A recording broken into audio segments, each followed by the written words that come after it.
बच्चों, क्या आप एक ऐसे सुपर हीरो से मिलना चाहते हैं जो उड़ नहीं सकते थे, पर उनके दिमाग में थी बिजली जैसी चमक, जिसने किताबें लिखी, आविष्कार किए और एक पूरे देश की किस्मत बदल दी? तो चलो मिलते हैं महान वैज्ञानिक, लेखक और नेता बेंजामिन फ्रैंकलिन से। बेंजामिन फ्रैंकलिन का जन्म 17 जनवरी 1706 को अमेरिका के बॉस्टन नामक शहर में हुआ था। बेंजामिन कुल 17 भाई बहनों में से 15वें नंबर पर थे। उनके पिताजी का नाम था जोशुआ फ्रैंकलिन।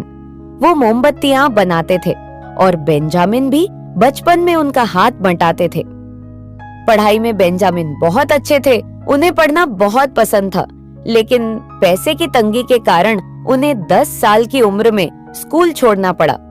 पर उन्होंने हार नहीं मानी, वो खुद ही पढ़ते रहे और किताबों के सच्चे दोस्त बन गए।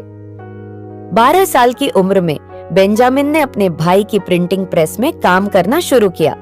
वहीं उन्होंने अखबार में गुप्त नाम से लेख लिखे, जिनमें समाज की बुराइयों और अच्छाइयों की बात होती थी। बाद में वो फिलाडेल्फिया चले गए और खुद की प्रिंटिंग प्रेस शुरू की। उनकी किताब पुअर रिचर्ड्स एल्मेनैक पूरे अमेरिका में पढ़ी जाने लगी। बेंजामिन को विज्ञान से बहुत लगाव था। उन्होंने सोचा, बिजली आखिर क्या होती है?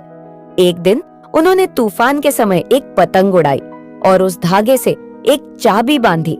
जब बिजली चमकी, उन्होंने चाबी में झटका महसूस किया। उन्होंने साबित किया कि बिजली और आसमान की बिजली एक जैसी है। फिर उन्होंने बनाया लाइटनिंग रोड, जो आज भी इमारतों को बिजली से बचाता है। बेंजामिन सिर्फ वैज्ञानिक नहीं, आविष्कारों के जादूगर थे। उन्होंने बाइफोकल चश्मा बनाया, जिससे पास और दूर दोनों साफ दिखाई देता है। उन्होंने फ्रैंकलिन स्टोव बनाया, जिससे कम लकड़ी में ज्यादा गर्मी मिलती थी। और हाँ, उन्होंने अमेरिका की पहली लाइब्रेरी, फायर ब्रिगेड और अस्पताल भी शुरू करवाए। जब अमेरिका को ब्रिटिश राज से आजादी चाहिए थी, बेंजामिन फ्रांस गए और वहां से मदद लाए। वो अमेरिका के संविधान को बनाने में भी शामिल थे। उनकी सोच थी, एकजुट रहो तभी हम जीतेंगे। वो अमेरिका के पहले राजदूतों में से एक बने और देश को दिशा दी। बेंजामिन ने सादगी से जीवन जिया और दूसरों की मदद करना सबसे बड़ी सेवा मानी। 84 साल की उम्र तक उन्होंने देश और समाज की सेवा की। 17 अप्रैल 1790 को 84 वर्ष की उम्र में उन्होंने इस दुनिया को अलविदा कहा। पर उन्होंने हमें एक अमूल्य खजाना दे दिया, ज्ञान, सोच और इंसानियत का। तो बच्चों, आपने देखा बेंजामिन फ्रैंकलिन की अनोखी कहानी। उन्होंने कभी हार नहीं मानी, ना कम उम्र में स्कूल छोड़ने पर, ना जिंदगी की मुश्किलों में। उन्होंने सवाल पूछे, जवाब ढूंढे, कभी पतंग उड़ाकर बिजली को पकड़ा तो कभी चश्मा बनाकर दूसरों की मदद की।